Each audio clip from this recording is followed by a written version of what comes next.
Matheus acertou, Vitinho errou. Ô, tá 2-2, como assim? A roda não pode existir se não pertencer ao automóvel. Então, vamos lá, vamos continuar. Ah, já passou, já tá uns 4-2. É. Ah, passou. Agora todo mundo se tocou que é verdade, que é errado, né? Então, a roda, ela pode existir se ela não pertencer ao automóvel. Imagine que eu resolva quebrar o isolamento, vá até uma loja de autopeças que também esteja quebrando o isolamento, compro uma roda, trago aqui em casa e faço um abajur com essa roda. Ela não deixa de ser uma roda, tá? Então, a roda pode existir se não participar de nenhum automóvel. Não tem problema nenhum. Então, acho que foi gente que se confundiu com as palavras, tá? Então, vamos lá. Segunda pergunta. A parte só pode pertencer a um único todo.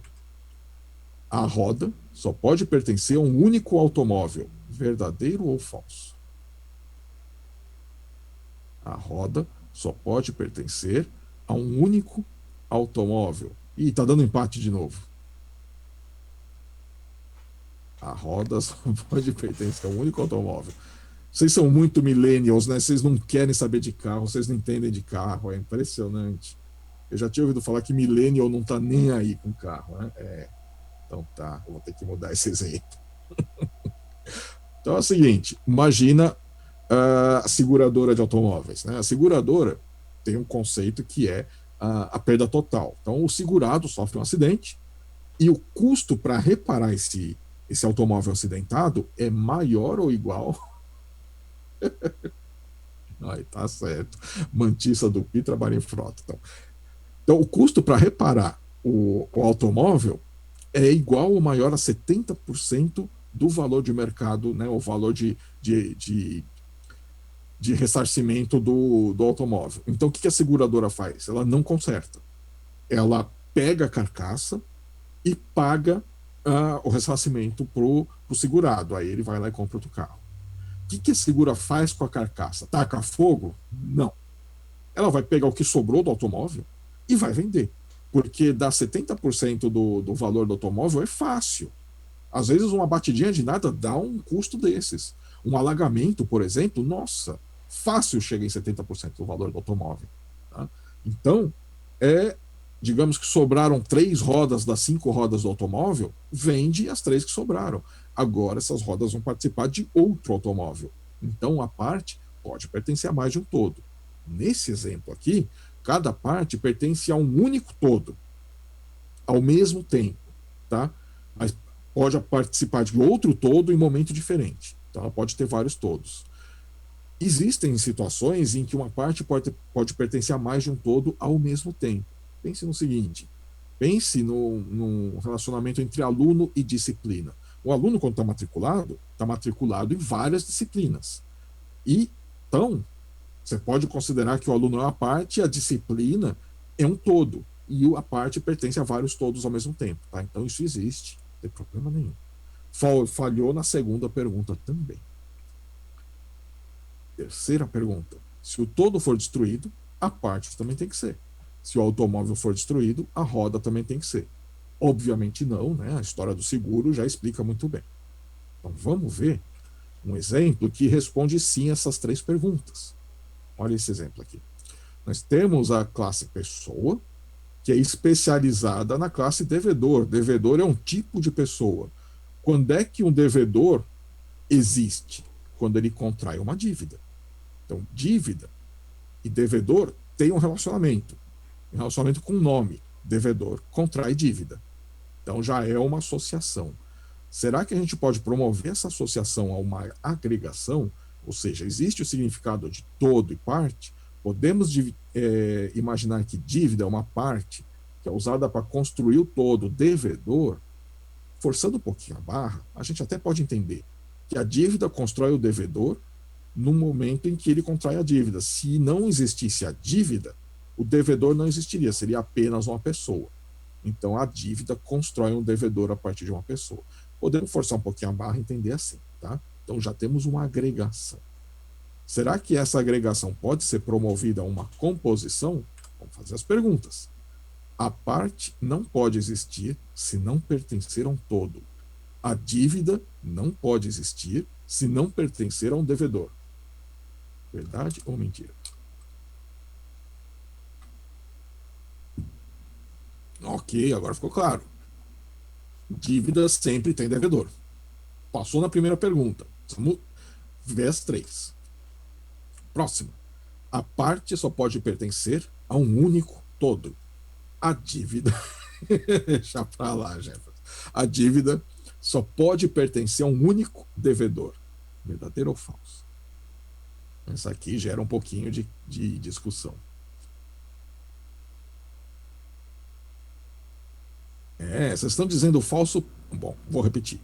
A dívida só pode pertencer a um único devedor. Quem disse falso? Por quê? Quando é que uma dívida pertence a mais de um devedor?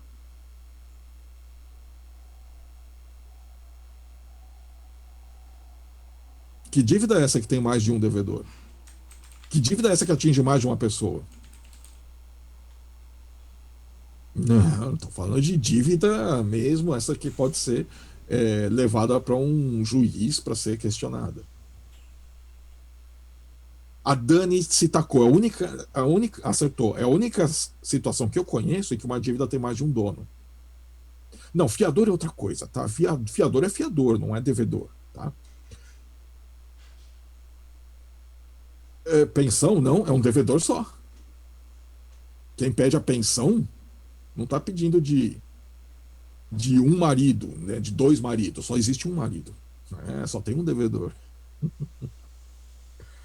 Não tem poligamia no Brasil. Então, olha só, a dívida é de um devedor só. Onde é que surge a dúvida? Surge a dúvida quando alguém me pergunta, geralmente em sala de aula, que acontece se esse devedor tem um sócio?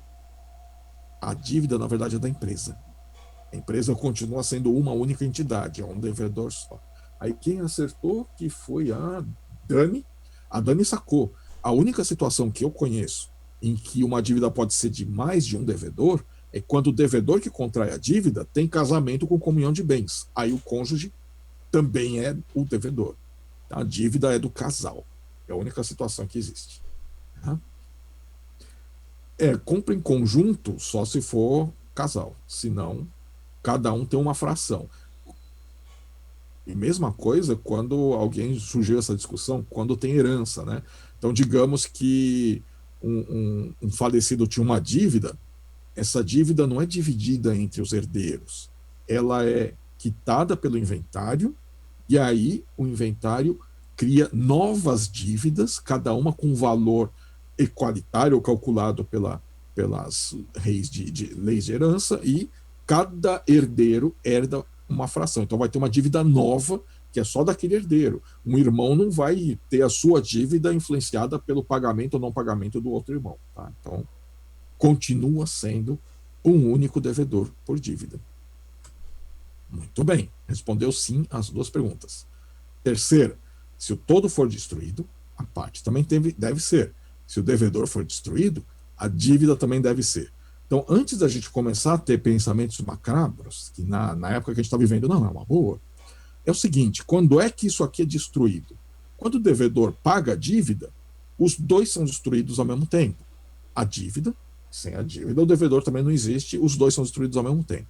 Mas existe uma dívida em particular que eu conheço que acontece do devedor, se o devedor falecer e a dívida for um crédito imobiliário da Caixa, que ela obriga o tomador do crédito a fazer um seguro de vida, se o devedor falecer, a dívida é considerada quitada.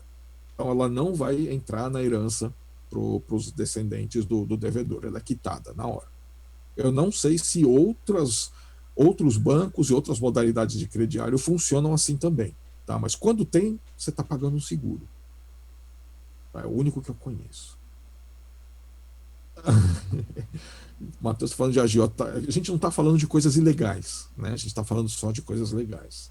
Se a sua regra de negócio envolve negócios escusos, aí você vai ter que adaptar, e aí pode não ser uma composição, né?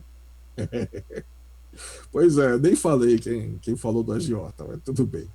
Tá? Então tá aqui. Composição é isso, é uma agregação que responde sim aquelas três perguntas. É uma composição, é uma agregação forte. Então, aí os elementos opcionais da associação. Muito bem, pacotes. A gente pode organizar as nossas classes se a gente acha que elas têm alguma semelhança entre si. O que a gente usa para organizar? Usamos pacotes. Então, um pacote é um conjunto de classes que o analista achou que são semelhantes de alguma maneira, por alguma razão. Então, por exemplo, peguei as classes endereço, pessoa e telefone e eu achei que elas são semelhantes. Elas fazem sentido estarem juntas. Então, eu agrupei elas num pacote. O símbolo do pacote é esse símbolo que parece essa pasta suspensa e chamei esse pacote de cadastros. Mais. Olha essas classes aqui: calculadora de pedido, gerador de relatórios, gerenciador de estoques. Eu, como analista, por alguma razão, achei que essas três classes são semelhantes. Agrupo num pacote que eu chamei de ferramentas. Legal. Tá? Então, eu posso usar o pacote para agrupar as classes do jeito que eu quiser, pela lógica da minha cabeça. Não tem problema nenhum. Então, vocês lembram quando eu estava falando da dependência? Então, quando eu quero desenhar dependência, pode acontecer algo assim. Quero mostrar as dependências de calculadora de pedido. E eu posso me dar conta que calculadora de pedido depende da classe endereço, depende da classe pessoa, depende da classe telefone. Posso achar também que a geradora de relatórios também depende dessas três classes. Vocês já estão percebendo o que está acontecendo, né? Gerenciador de estoque também depende das três classes. Está aqui. É muito comum todo mundo depender de todo mundo. Então, se eu desenhar todas as dependências, vai virar uma macarronada dessa. Não dá para entender nada. Mesmo se eu estivesse usando um software que desenha direitinho, ia ficar bagunçado. Então, eu opto por não desenhar esse mundaréu de dependências. Mas, por alguma razão, eu acho que essas dependências são importantes. Eu preciso representar. Então, eu posso fazer uma dependência entre pacotes. Então, quando eu desenho essa dependência entre pacotes, eu estou querendo dizer que a maioria das classes do pacote ferramentas depende da maioria das classes do pacote cadastros. Resumir aquelas 9 dependências em uma só, desenhando a dependência entre pacotes. Tá aí um truque para resumir as dependências. Se a gente fizer um diagrama de classes e desenhar só os pacotes, sem desenhar as classes, eu tenho um diagrama de pacotes. Olha que legal. O diagrama UML, que eu levo 5 segundos para explicar. O diagrama de pacotes é um diagrama de classes que só mostra pacotes, não mostra as classes. Mais fácil que isso não tem como, né? Tá aqui. Ferramentas depende de cadastros. Tudo bem? E vocês ficariam surpresos se lá no programinha Olá Mundo vocês já estivessem usando pacotes. Em .NET, a Microsoft não te dá a opção de criar uma classe sem que ela esteja no pacote. Então tem um pacote ali. Java até tinha, mas hoje em dia recomenda-se que se você tentar criar uma classe sem um pacote, ele vai te dar uma bronca. Ele vai deixar, mas vai dar uma bronca. .NET não tem jeito. Naquela meia dúzia de linhas do Olá Mundo, onde é que está declarado o pacote? Aonde está a classe Olá Mundo? É, que tem memória boa. Quem leu as linhas do Olá Mundo? E aí? Alguém disse aí, using system. Na verdade, using é uma palavra para você incorporar uma classe de outro pacote. Mas o seu pacote, não, console é uma classe. Quando você criou a sua classe Olá Mundo, ela está dentro de um outro pacote. Main é o nome do método. É um método da classe Olá Mundo. Mas a classe Olá Mundo está dentro de um pacote. Onde é que isso está declarado no código? E aí? Outra palavrinha que estava faltando lá do Olá Mundo.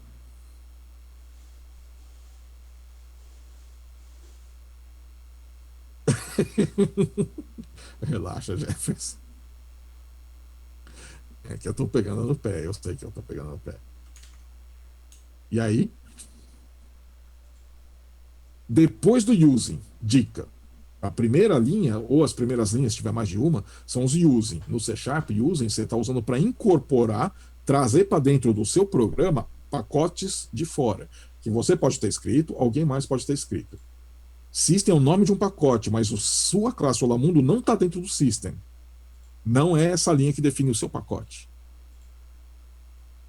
Embaixo do using. O que vem depois do using? Nossa, globalization, não. Depois de todos os using. Tem gente abrindo o código já. O Jonatas respondeu para Java. Para Java é esse aí. Pedro acertou. Namespace. Namespace é a palavra reservada do .NET, do C Sharp, que define o pacote aonde está a sua classe. Então, quando você cria um novo projeto no Visual Studio, na verdade, ele vai criar um monte de coisa automática para você que você nem sabia que existe. Primeiro, ele cria uma solução. E geralmente ele usa o nome que você deu para o seu projeto. Dentro dessa solução, ele cria um projeto. Geralmente com o nome que você colocou, vai ficar tudo com o mesmo nome. Dentro do projeto, cria um pacote. Dentro do pacote, a classe que você pediu para criar. Então, em .NET, o que é a solução? Solução é um conjunto de projetos. Por exemplo, você pode entender a solução como o pacote Office. Então, o pacote Office é um monte de projetos. O que é um projeto? Cada projeto você pode entender como sendo um dos aplicativos. Um projeto é o Word, o outro é Excel, o outro é o PowerPoint, e assim por diante. Dentro dos projetos, aí você pode ter pacotes, classes, e aí faz a bagunça que você quiser. Então, quando você está usando o Visual Studio, ele cria esse monte de coisa para você que você nem sabia que tinha, e ele deu tudo o mesmo nome. Depois, quando a gente quer criar com nomes diferentes, a gente tem que ir lá e alterar tudo, dá um pouquinho de trabalho, mas é a vida, é assim. Editores são assim mesmo, tá? Então, para quem está tomando nota, só falta uma palavrinha do Olamundo para a gente explicar. A gente vai explicar semana que vem. E agora, chegamos no meu slide favorito de toda a minha vida. Essa é a melhor, é a minha aula favorita, né? Já contei a história da minha vida, do meu estalo. Esse é o slide mais legal que eu já fiz na vida. Mais especificamente o que está aqui nesse canto ainda, que não aparece. Nós vamos chegar lá. Então, vamos ver quais são os modificadores de acesso.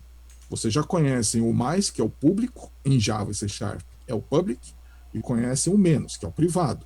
Em Java e C Sharp é o private. Então, o público é o mais permissivo. Qualquer um que tenha acesso à classe aonde o membro público foi declarado, lembrando que membro é atributo e método, vai enxergar o membro e vai poder usar o membro. Muito bem. O privado é o mais restritivo. Ninguém consegue usar aquele membro a não ser a própria classe onde o membro foi declarado. Mas existem outros dois aqui no meio, outros dois intermediários. Primeiro, então a gente vai do mais permissivo para o mais restritivo. Público permite tudo. Vamos restringir um pouco o padrão ou pacote. Então, o que o modificador padrão ou pacote, que é o TIL, faz? Ele vai indicar que aquele membro é acessível apenas por classes que estão no mesmo pacote.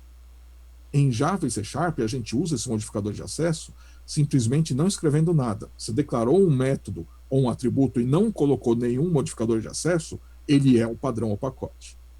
Tá? Vamos restringir um pouco mais. Protegido, que tem esse símbolo aqui. E como é que vocês chamam esse símbolo? E, por favor, ninguém diga hashtag. Vocês são de TI, vocês não precisam passar essa vergonha. Sustenido é uma boa resposta, eu aceito. Dralha, essa eu não conhecia. Cerquilha é o meu favorito. Jogo da velha eu aceitaria. Ah, o Jefferson falou, jogo da Nívia também. Sharp é outro muito bom, mas Sharp é sustenido em inglês. Tem toda aquela história do C Sharp, né? Eu não vou contar a história do C Sharp, porque o pessoal do C Sharp adora contar historinha, mas quem adora contar historinha é o pessoal do Java, né? Eu chamo de cerquilha, tá? Então, cerquilha é isso aqui. Sustenido é o nome desse símbolo quando ele é usado em notação musical. Em música, sustenido que quer dizer uma nota um pouquinho mais aguda do que a nota que não é sustenida. Tá? No caso do piano, são aquelas teclas pretas. Meio tom, exato. Tem músicos aqui. Legal. Muito bem. O pessoal falando que eu manjo até de música, quando eu falei que eu cresci numa família de artistas, eu não estava brincando, eu falei a verdade. Eu tentei aprender piano, não rolou também. Tá? Tentei desenhar, não rolou. Ou seja, eu tento desenhar aqui com tablet e tudo, não resolve, não sai. Então, tá aí. O que é o hashtag? Hashtag é o conjunto formado pela cerquilha, mais o nome da hashtag. Isso é a hashtag. Tá?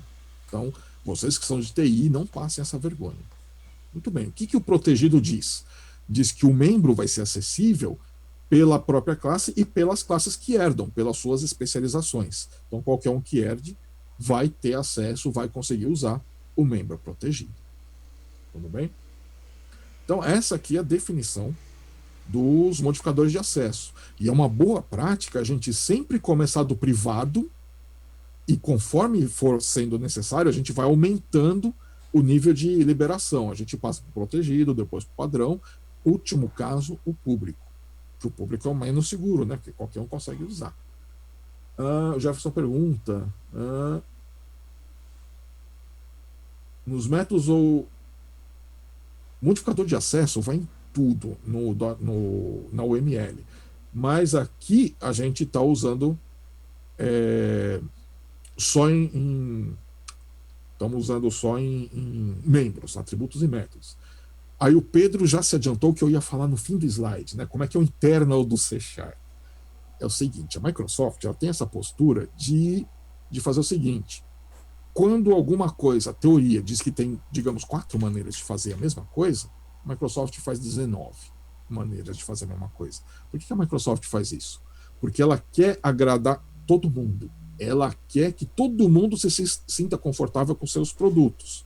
Então, você gosta de trabalhar assim? Usa o meu produto da Microsoft que você vai gostar de trabalhar assim. Que ele deixa. Você gosta de trabalhar de outro jeito? Usa o meu produto da Microsoft que você também vai conseguir trabalhar. Então, é uma postura válida da Microsoft. O problema que eu sinto nessa postura é o seguinte: se eu trabalho de um único jeito, do jeito que eu gosto, a Microsoft deixa eu trabalhar desse jeito. Aí eu tenho que trabalhar com outro colega ou corrigir um código que outro colega fez e ele trabalha de outro jeito. Então eu tenho que dominar o jeito dele também, mesmo que eu tenha um jeito de trabalhar. Então eu tenho que conhecer vários. Às vezes, no limite, conhecer todos. Então tem vantagens e desvantagens. Isso é típico das empresas de código proprietário. Eles gostam de dar muito mais funcionalidade.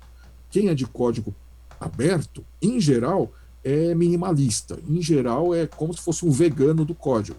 O ML define, a orientação a objetos define 4 maneiras, a gente faz 4 maneiras. Não tem muito o que inventar. O que acontece hoje em dia é que a competição entre as duas plataformas, né, a .NET e a Java, tem feito um copiar do outro. No começo, a Microsoft que copiava do Java. Hoje, a gente já está vendo, além dos dois copiarem, tem uma tendência maior do Java copiar da Microsoft. Então, a gente já está vendo essa cópia nos dois sentidos. Os dois estão sempre iguais. Tá? Quando eu digo que o mercado é igual para os dois, eu não estou brincando. Tá? É sempre 50% a 50% para cada um. Se alguém diz que um está na frente do outro, tá dando opinião. Tá? Não é fato. A realidade não é essa. A realidade é, se você sabe uma, você consegue facilmente migrar para outra, porque as duas são iguais. Começou assim, Microsoft copiou o Java. Tá? Depois, agora, já está no contrário. O Java está copiando a Microsoft. Não tem problema, é competição. Isso é bom, porque quando alguém faz uma coisa boa, acaba todo mundo fazendo igual.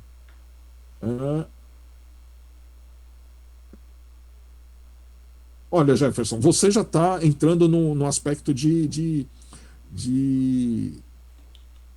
gosto. Você conhece muito bem a Microsoft, né?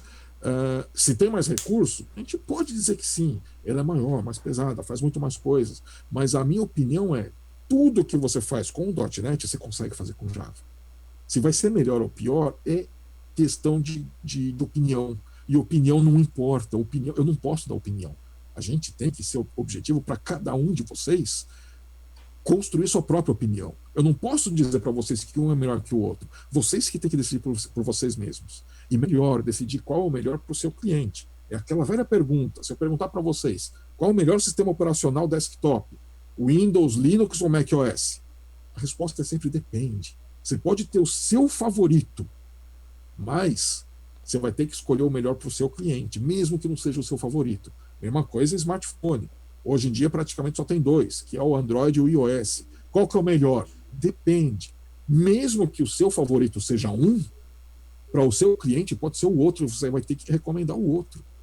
Tá? É assim o mundo. Você pode ter o seu favorito, mas no momento que a gente se torna profissional de TI, a gente tem que saber, não existe a melhor solução. Existe a melhor solução para aquele cliente. Aí sim. Então, não existe a melhor solução absoluta. Eu nunca vou responder isso, Jefferson. Não. Uhum. Eu não respondo. Assim como em alguns campi eu dou aula de Java, e aí o pessoal me pergunta qual editor que eu mais gosto, né? Tipo NetBeans ou Eclipse. Não respondo nem sobre tortura. Nunca. Eu quero que vocês usem todos, os dois. Uma aula eu falo, vocês vão usar esse, na outra aula vocês vão usar aquele. E a partir de agora você escolhe. Eu obrigo a usar os dois. Em Visual Studio não tem escolha, tá? Em Android Studio também não, tá? É o único. Né? Se você quiser usar um, um equivalente, você vai ter menos recursos. Né? Então, o único que é oficial mesmo para desenvolver em Android é o Android Studio, não tem escolha. Até um tempo atrás, até 2015, você tinha duas opções, Android Studio ou ADT. Agora não tem mais, o ADT parou em 2015. Já era. É uma das razões para eu estar escrevendo o livro de Java. Opa, falei demais, né? Deixa para lá. Não é com vocês isso lá do EAD. Tudo bem. Vamos então para a minha parte favorita do slide. É o seguinte: falar da definição dos modificadores de acesso. Por que eu falei do .NET? Bom, alguém perguntou do internal. .NET estabelece 6 modificadores de acesso. Um é o interno, o outro não lembro qual que era. Tá? Aí, quando eu soube que isso existia, eu consultei esse livro aqui. Nesse livro. Então, deixa eu mostrar para vocês que eu tenho que desligar o fundo mágico para vocês conseguirem ver. Tá aqui. Esse livro aqui tá um pouquinho antigo, né? O Visual C Sharp 2010, que é da biblioteca da Microsoft, né? Não tá só dizendo que é o C Sharp da Microsoft. Esse livro é da biblioteca da Microsoft, tá? Nesse livro aqui, quando ele fala desses outros 2 modificadores de acesso, é praticamente uma nota de rodapé. O cara fala para que existe, como é que usa e nunca mais usa. Ele só usa aqueles 4. Né? O que são esses outros modificadores de acesso? Eles têm relação com essa estrutura de arquivos compilados que é própria do .NET. Então, o .NET define um conceito chamado assembly em Java. Quando você compila um programa em Java, cada classe vira um arquivo. Ponto. Então, você faz 15 classes, você vai ter 15 arquivos no seu projeto. Depois tem como empacotar, tá? Mas é isso. Cada classe é um arquivo. .NET não, você pode agrupar várias classes em um arquivo compilado só, isso é chamado de assembly. E aí o pacote, ele pode estar num assembly só, pode estar em vários assembly, um assembly pode ter vários pacotes, você pode fazer a bagunça que você quiser. Então, esses modificadores de acesso dizem respeito a essa organização dos assemblies do .NET. Então, um negócio só de Microsoft, tá? Esses outros 2 modificadores de acesso. Um é o internal e o outro que é uma combinação do internal com não sei qual, eu não lembro mais, tá? É um negócio que para mim é meio... faz muito tempo que eu mexi com .NET. E mesmo quando eu mexi, eu não usei esses 2 modificadores de acesso. Mas estão lá. Se você pesquisar, você descobre para que serve. Mas só falar assim fica meio nebuloso. Acho que todo mundo concorda. A gente precisa de um exemplo prático para ver isso aqui em ação. E o melhor jeito de explicar modificadores de acesso é com alguma estrutura hierárquica genealógica. Qual é a árvore genealógica que todo mundo conhece? Qual é a árvore genealógica que todo mundo no curso de análise e desenvolvimento de sistemas conhece. Um curso em que a imensa maioria dos alunos não só é nerd, como se assume nerd. Eu vou usar a árvore genealógica de Guerra nas Estrelas. Tá aqui. Então, na saga de Guerra nas Estrelas, estou falando dos 6 filmes originais, tá? Esses que saíram agora da Disney, esquece, não faz parte, é muito ruim. Não, eu desisti, eu não vou assistir esse episódio 9, me recuso, não vou. Não vou assistir. Vocês podem me contar os spoilers, eu já conheço a história inteira, eu já olhei todo. Não vou ver o filme, me recuso. Mas a saga original, aquela que começou lá em 76, conta a história de um personagem chamado Anakin. Vocês sabem quem é Anakin? É esse cara aqui, ó. Todo mundo conhece, todo mundo sabe quem que é. Muito bem. Então eu estou dizendo que Anakin vai ser modelado como uma classe. Anakin nasceu num planeta chamado Tatooine. Então eu estou modelando o planeta dele como um pacote. Anakin, a classe, dentro do pacote Tatooine. Muito bem. Definiu o atributo aparência de Anakin. Aparência é o atributo público. Tem mais. Significa que qualquer um que enxergue Anakin vai enxergar sua aparência. É público. Tá lá. Muito bem. Próximo atributo sobrenome.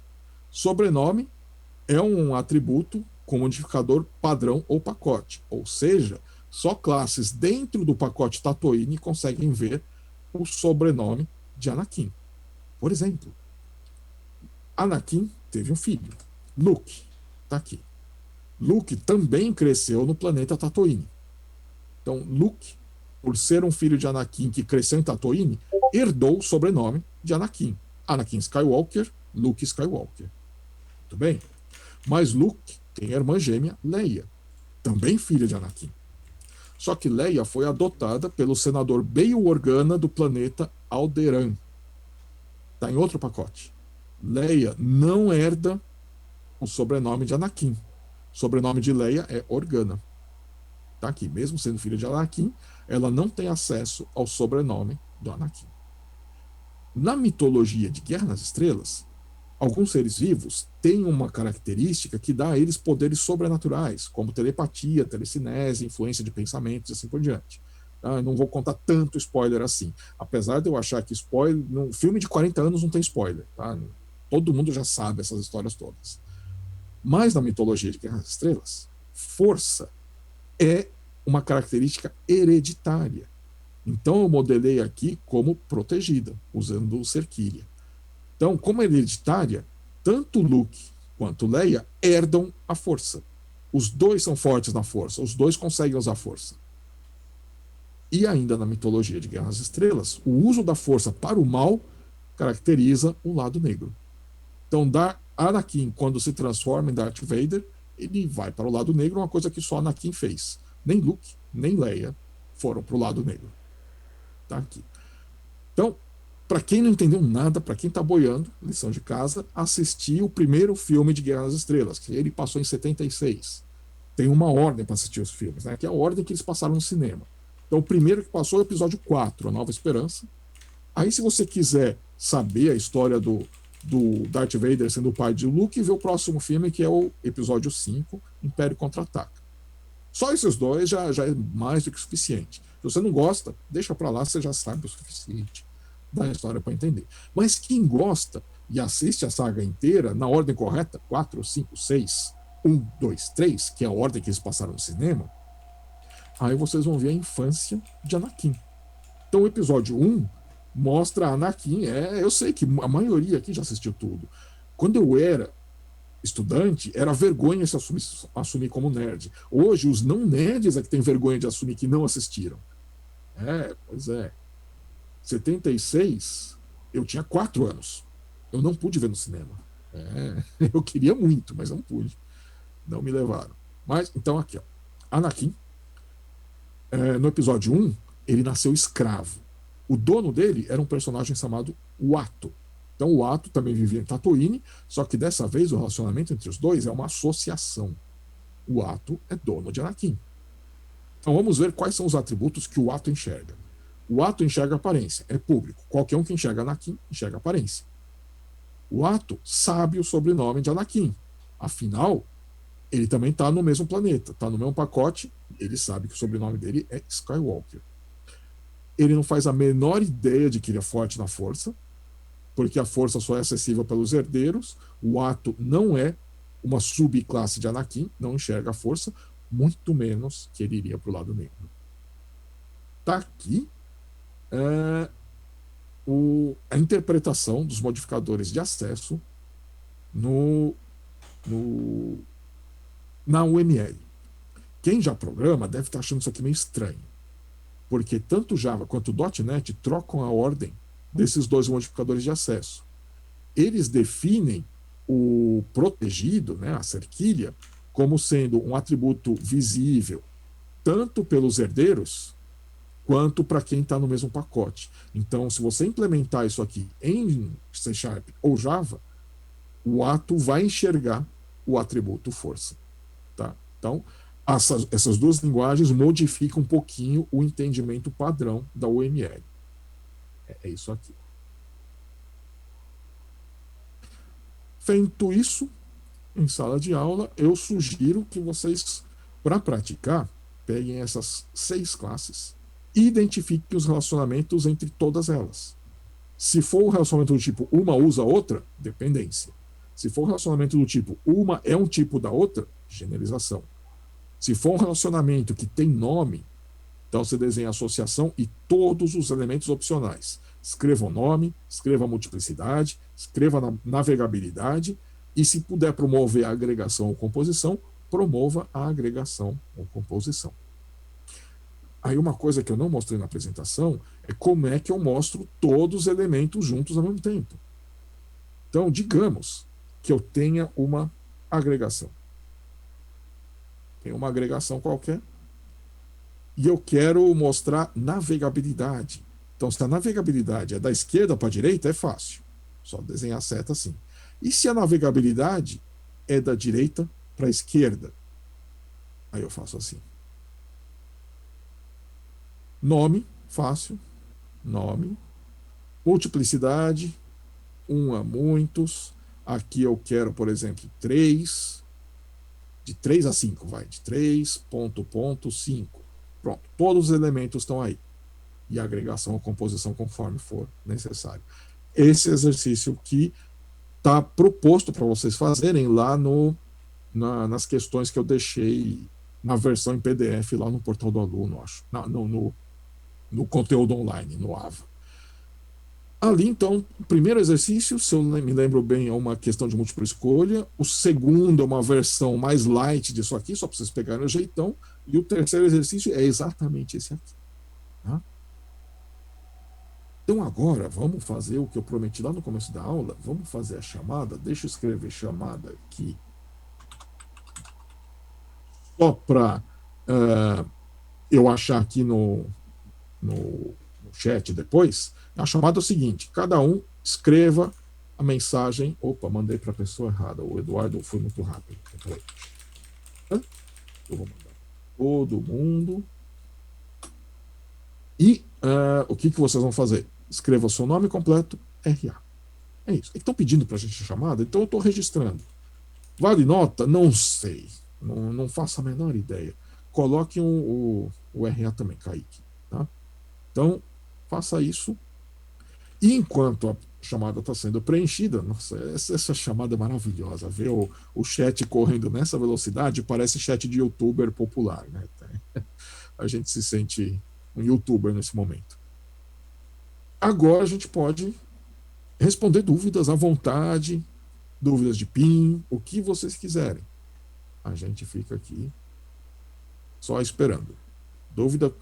Por enquanto, eu sugiro que a dúvida não venha pelo chat, porque vai sumir aqui no meio da chamada. Faça a dúvida pelo microfone mesmo. A hora que a chamada acabar, né? A hora que ninguém mais estiver escrevendo. Será que já acabou? Professor, diga. Eu não entendi o que é para fazer no exercício, porque minha internet cortou. O que você vai fazer aqui é desenhar os relacionamentos entre as classes. Você vai identificar os relacionamentos que existem entre todas essas classes. Você vai pegar um parzinho por vez. Por exemplo, parzinho aqui, pessoa e telefone e endereço. Existe um relacionamento? Se existe, você consegue dar um nome? Então, se o nome for um usa o outro, é dependência. Se o relacionamento for um é um tipo do outro, é generalização. Se o relacionamento não é nenhum desses dois, mas você consegue dar um nome, é associação. Se for uma associação, eu quero que você coloque todos os elementos opcionais: nome, multiplicidade, navegabilidade e se há agregação ou composição. Desenha tudo. É isso. E aí, lá no questionário, diga, Joy, pode falar. Aí é para enviar para o seu e-mail ou Não, não? não é para enviar. Isso vocês vão fazer para aprender. Por enquanto, a gente não tem informação se esses exercícios semanais vão ser entregues ou não. Por enquanto, faça para aprender, tá? Porque você vai precisar disso aqui. Isso aqui é importante. Eu insisto, não dá para aprender a fazer análise sem fazer análise, assim como não dá para programar sem programar. E a chance que a gente tem aqui é com exercícios. Então, a informação que a gente tem. Então, recapitulando, ok, muita gente gostando, tal. Valeu, Matheus. Muita gente continua com a dúvida da avaliação. Não tivemos mais notícias oficiais, então aquela que eu falei, acho que 2 semanas atrás, continua sendo a última notícia oficial que eu tenho.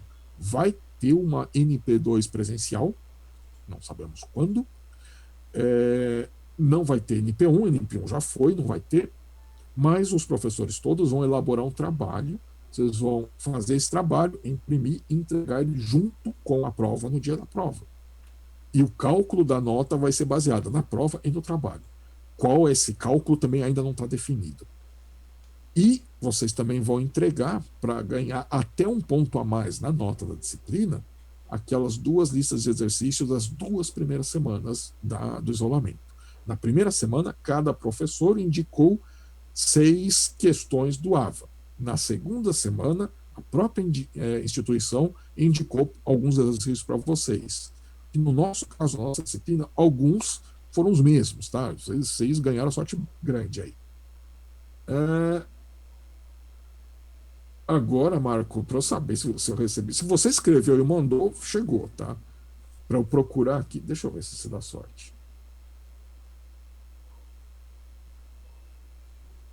Sim, cheguei. Recebi, Marco. Aí.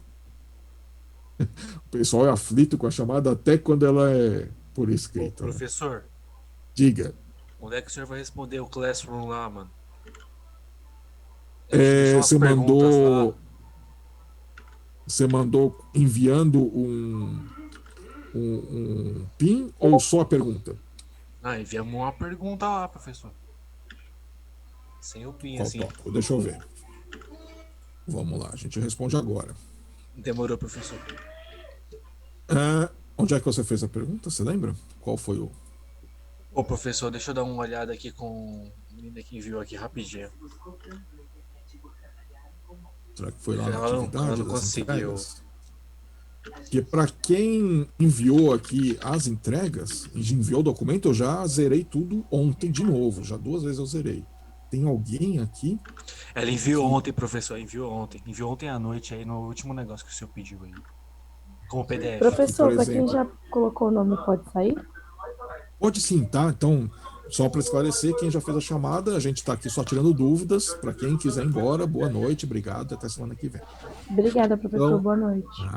Boa noite. Então, aqui, por exemplo, esse ADS Chácara, não sei quem, entregou sem colocar anexo qualquer, então não tem resposta. Não sei, não tenho o que responder. Então, para quem fez a entrega, eu já, por exemplo, 9 eu corrigi e já devolvi.